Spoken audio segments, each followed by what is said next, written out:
Go.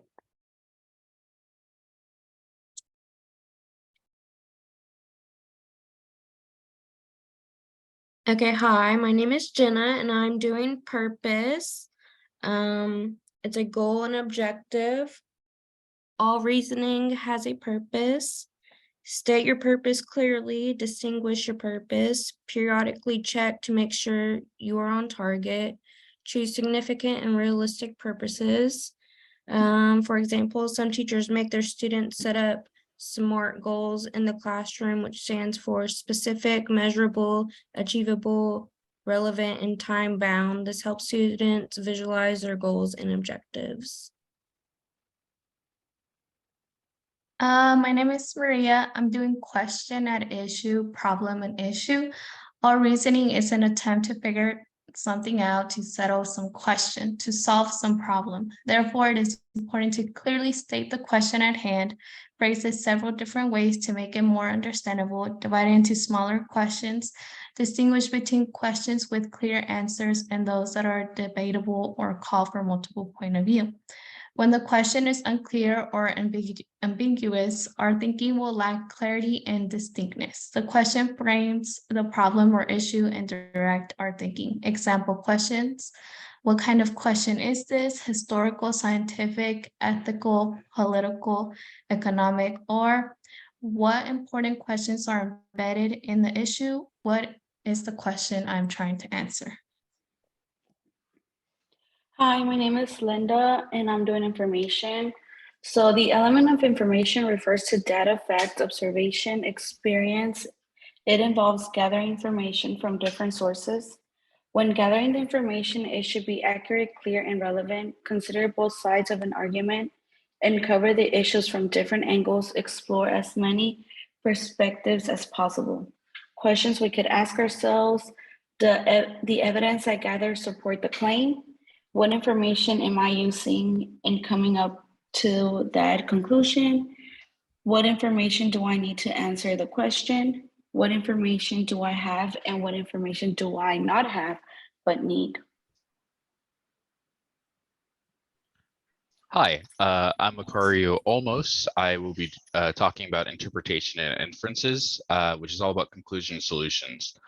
All reasoning contains inferences or interpretations by which we draw conclusions and give meaning to data.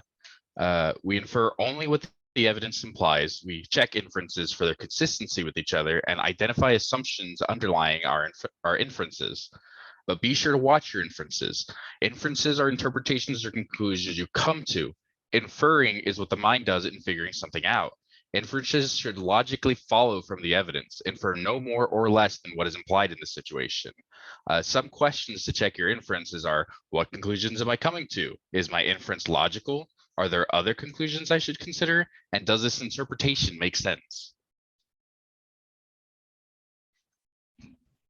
Hi, I'm Lupita, and I'm doing concepts, which is encompasses theories, definitions, axioms, laws, principles, and models. So concepts are things that are usually considered facts, and they're established through extensive research over many, many years and many different types of research being done on different things to realize this one whole thing. Sometimes they are able to change depending on whether new research arises. And they inform and shape the opinions and new ideas that people take. So when you take a stance on something, usually base that off of a established concept. So some examples of concepts are Vygotsky's theory of social development, which generally states that kids' cognitive development comes from interaction with other people throughout their lives. Another example of a law is Newton's laws of motions. What stays in motion will stay in motion unless being acted upon by another force. And an example of principles is the principles of IDEA and IDEIA that we'll talk about later. Hi, my name is Natalia, and I did assumptions. All reasoning is based on assumptions and is defined as beliefs you take for granted. They usually operate at the subconscious or unconscious level of thought. It is important to make sure that you are clear about your assumptions and they are justified by sound evidence. Here are some questions that you can ask yourself about assumptions. What am I assuming or taking for granted? Am I assuming something I shouldn't? And what assumption is leading me to this conclusion? It's Lupita again. I did implications and consequences, which can be inferences, effects, outcomes, and thinking ahead as you're thinking. So some example questions for this is, how does this action affect the various students in a classroom?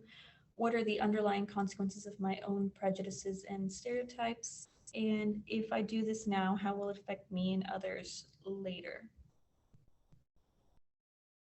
So for point of view, it's defined as a place from which you view something. It includes what you are looking at and the way you are seeing it. Point of view is a person's most basic beliefs, values, and biases. It's who you are and how you look at the world. Point of view explains the author's perspectives, orientation, and frame of reference. And it's basically the narrator's attitude or belief about an event, person, or place based on their personal experience and orientation. It's like a mental position from which things are viewed, and it's similar to a point of view frame of reference, which is a set of symptoms that a person or group uses to evaluate ideas, actions, and experiences.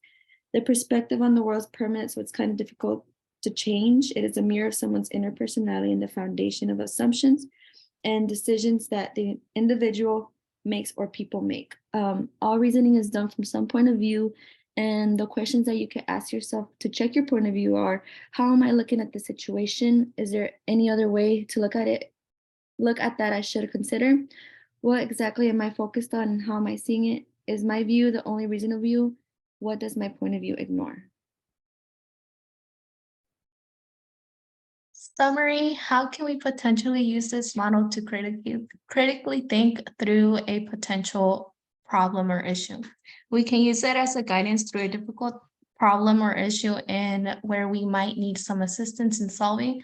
For example, in our classroom, parent-teacher meetings, etc. We can use this model to logically take part in our thinking of others, ourselves, or any situation or issue. And here are some references we referred to.